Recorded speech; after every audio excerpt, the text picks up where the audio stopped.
السلام علیکم ورحمۃ اللہ وبرکاتہ۔ امید ہے تمام بچے خیریت سے ہوں گے۔ پیارے بچوں، اسلامت میں ہم نے اپنا نیا سبق شروع کیا تھا، کھانے پینے کے آداب۔ آج ہم کھانے پینے کے آداب میں پڑھیں گے پیارے نبی صلی اللہ علیہ وآلہ وسلم کا طریقہ۔ ہمارے پیارے نبی صلی اللہ علیہ وآلہ وسلم کھانا کھانے سے پہلے اچھی طرح ہاتھ دھوتے تھے۔ آپ صلی اللہ علیہ وآلہ وسلم اطمینان سے بیٹھ کر کھانا کھاتے تھے۔ آپ صلی اللہ علیہ وسلم ہمیشہ بسم اللہ پڑھ کر کھانا شروع کرتے۔ آپ صلی اللہ علیہ وسلم نے بتایا کہ جو بندہ اللہ کا نام لیے بغیر کھانا شروع کرتا ہے، شیطان اس کے ساتھ شریک ہو جاتا ہے۔ آپ صلی اللہ علیہ وسلم کبھی ٹیک لگا کر کھانا نہیں کھاتے تھے۔ آپ صلی اللہ علیہ وآلہ وسلم ہمیشہ سیدھے ہاتھ سے اور اپنے سامنے سے کھاتے۔ اگر کبھی آپ صلی اللہ علیہ وسلم کے ہاتھ سے نوالا گر جاتا تو آپ صلی اللہ علیہ وسلم اس کو اٹھا لیتے اور صاف کر کے کھا لیتے تھے۔ کھانے کے دوران آپ صلی اللہ علیہ وسلم کے منہ سے کبھی آواز نہیں آتی تھی۔ آپ صلی اللہ علیہ وسلم زیادہ گرم کھانا نہیں کھاتے تھے اور دوسروں کو بھی منع فرماتے تھے۔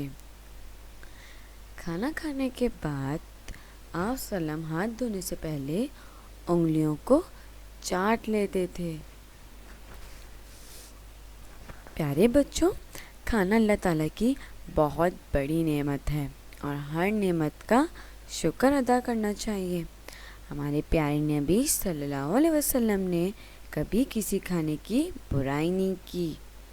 جب کھانا سامنے آتا، جی چاہتا تو کھا لیتے، ورنہ چھوڑ دیتے۔ کھانا کھانے کے بعد آپ صلی اللہ علیہ وسلم اللہ تعالیٰ کا شکر ادا کرتے۔ آپ سب فرماتے تھے کھانا کھانے کے بعد کی دعا، الحمدللہ الذی اطعمنا وسقانا وجعلنا من المسلمین۔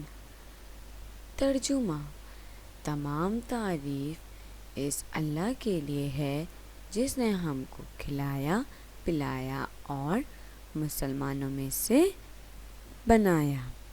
شکر ادا کرنا اللہ تعالیٰ کو بہت پسند ہے بچوں۔ کھانا کھانے کے بعد شکر ادا کرنے والے کو روزہ رکھنے والے کے برابر ثواب ملتا ہے۔ تو پیارے بچوں، اب ہمارے گھر کا کام کیا ہے؟ ہمارے گھر کا کام یہ ہے کہ کھانے پینے کے آداب کے ہم نے سوال نمبر 1 کیا تھا۔ آج ہم لوگ سوال نمبر 2 کریں گے۔